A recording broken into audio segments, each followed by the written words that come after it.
పవన్ కళ్యాణ్ చేసిన వ్యాఖ్యలు ఇప్పుడు సంచలనంగా మారి రెండు రాష్ట్ర తెలుగు ప్రజల మధ్య అగాధం సృష్టించేలా ఉన్నాయి.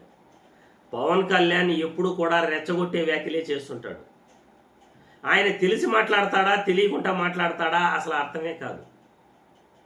పవన్ కళ్యాణ్ వ్యాఖ్యలు ఎందుకు సోషల్ మీడియాలో వైరల్ అవుతున్నాయి, రెండు రాష్ట్రాల మధ్య ఎందుకు అగాధం సృష్టించేలా ఉన్నాయి, ఒక్కసారి పవన్ కళ్యాణ్ ఏం మాట్లాడాడో చూసిన తర్వాత మళ్ళీ మనం విశ్లేషించుకుందాం. 24లో పొత్తు పెట్టుకున్నావు, నువ్వు సింగిల్గా పోయి ఉంటే నీ పరిస్థితి ఏందో అందరు తెలుస్తుండే. నువ్వు సింగిల్గా పోలేదు, మన చంద్రబాబు నాయుడుని పట్టుకొని అయినవు ఒక మెగాస్టార్ చిరంజీవి గారి తమ్ముడిగా ఆయన పేరు చెప్పుకుంటేనే నీకు స్థానం ఉండదు. నిజంగా మెగాస్టార్ చిరంజీవి గారు లేకుండా నువ్వు యాక్టర్ అయ్యేదా? అయినా కానీ నీకు రెస్పెక్ట్ ఇష్టం. కానీ నువ్వు ఎప్పుడైతే మాట్లాడినావో తెలంగాణ వాళ్ళ గురించి, మాది నరదిష్టి, మా కళ్ళు పడే గోదావరి అంతా నాశనం అయిపోయిందని చెప్పి మాట్లాడడం కరెక్ట్ కాదు. అట్లా మాట్లాడినప్పుడు నీకు కూడా చిత్తశుద్ధి ఉంటే నువ్వు హైదరాబాద్ ఆస్తులన్నీ అమ్ముకొని పోయి విజయవాడలో నీకు అంత ప్రేమ ఉంటే ఎందుకు హైదరాబాద్ ఉంటావు? అక్కడ నుండి 24 గంటలు సేవ చేయి. ఇంకోటి వచ్చే ఎలక్షన్ల 15 ఏళ్ళ తర్వాత నేను సీఎం అవుతాను. నేను ఒక నార్మల్ ఎవ్వరిది సపోర్ట్ లేకుండా జడ్చల ప్రజల సపోర్ట్ ఎమ్మెల్యే నేనే 10 ఏళ్ళ తర్వాత నేను కూడా సీఎం క్యాండిడేట్ కావచ్చు అని అన్నాను. నువ్వు ఇంకా 15 ఏళ్ళు అంటే నీకు 70 ఏళ్ళు అయినాక సీఎం అవుతాయి. చేసేది ఏముంటుంది ఇంకా 70 ఏళ్ళకి అయితే? వచ్చే ఎలక్షన్లో ఇండివిజువల్గా నిలబడి రాదా? నేను కూడా ఒక ఫ్యాన్ చెప్తాను నీకు, నీ ఫ్యాన్ కూడా అదే మాట్లాడుతున్నారు.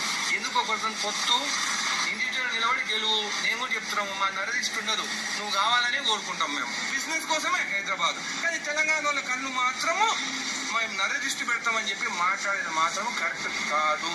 మీరు క్షమాపణ చెప్పాల్సిందే. లేకుంటే హైదరాబాద్ ఎందుకు ఆస్తులు కొనుక్కుంటున్నావు? ఇప్పుడే కొనుక్కుంటున్నావు కదా. ఆస్తులన్నీ ఎక్కడి నుంచి వచ్చి అప్పులన్నీ తీరినాయంట కదా అని అందరు ప్రజలు అంటున్నారు. అయినా కానీ యాజ్ అ ఫ్యాన్ చూశారు కదా, పవన్ కళ్యాణ్ మొన్న మాట్లాడిన మాటల వల్ల రెండు రాష్ట్రాల మధ్య తెలుగు ప్రజల మధ్య కూడా అగాధం సృష్టించేలా ఉన్నాయి. ఉమ్మడి గోదావరి జిల్లాలకు తెలంగాణ దిష్టి తగిలింది అని మొన్న పవన్ కళ్యాణ్ ఏదైతే మాట్లాడాడో, తెలంగాణ దిష్టి తగిలి కొబ్బరి చెట్లు ఎండిపోతున్నాయి అని పవన్ కళ్యాణ్ ఏదైతే మాట్లాడాడో, ఆ మాటల వల్ల ఇప్పుడు తెలంగాణలోని ప్రజలు, ఆ రాజకీయ నాయకులు పవన్ కళ్యాణ్ని దుమ్మెత్తిపోస్తున్నారు. తెలంగాణ వల్ల దిష్టి తగిలింది అని అంటున్నావు, మరి నువ్వు తెలంగాణలో ఎందుకుంటున్నావు? తెలంగాణలో ఎందుకు ఆస్తులు కొంటున్నావు? నీ అప్పులన్నీ తీరిపోయాయట, అప్పులు తీరిపోయి ఈరోజు లాభాల్లోకి వచ్చావట, ఆస్తులు కూడా కొంటున్నావు హైదరాబాదులో. మరి ఈ డబ్బులంతా ఎక్కడి నుండి వచ్చాయి నీకు? నువ్వు సింగిల్గా పోటీ చేసుంటే అసలు నువ్వేంటో ప్రజలకు తెలిసేది. పొత్తులతో గెలిచి అధికారంలోకి వచ్చిన తర్వాత ఈరోజు నువ్వు రెచ్చగొట్టే వ్యాఖ్యలు చేస్తూ ఉమ్మడి గోదావరి జిల్లాలకు తెలంగాణ దిష్టి తగిలింది అంటున్నావు. మరి హైదరాబాద్లో నువ్వు ఎందుకుంటున్నావో చెప్పు. హైదరాబాద్ వదిలి నువ్వు ఆంధ్రప్రదేశ్లోనే నివాసం ఉండొచ్చు కదా.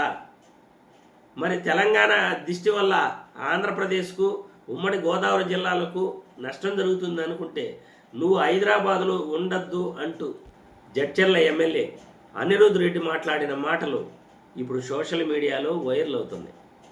అది పవన్ కళ్యాణ్ యొక్క రెచ్చగొట్టే వ్యాఖ్యల ఫలితంగా రెండు రాష్ట్రాల మధ్య, రెండు ప్రాంతాల మధ్య ఇప్పుడు అగాధం సృష్టించేలా ఆయన మాటలు సోషల్ మీడియాలో వైరల్ అవుతున్నాయి.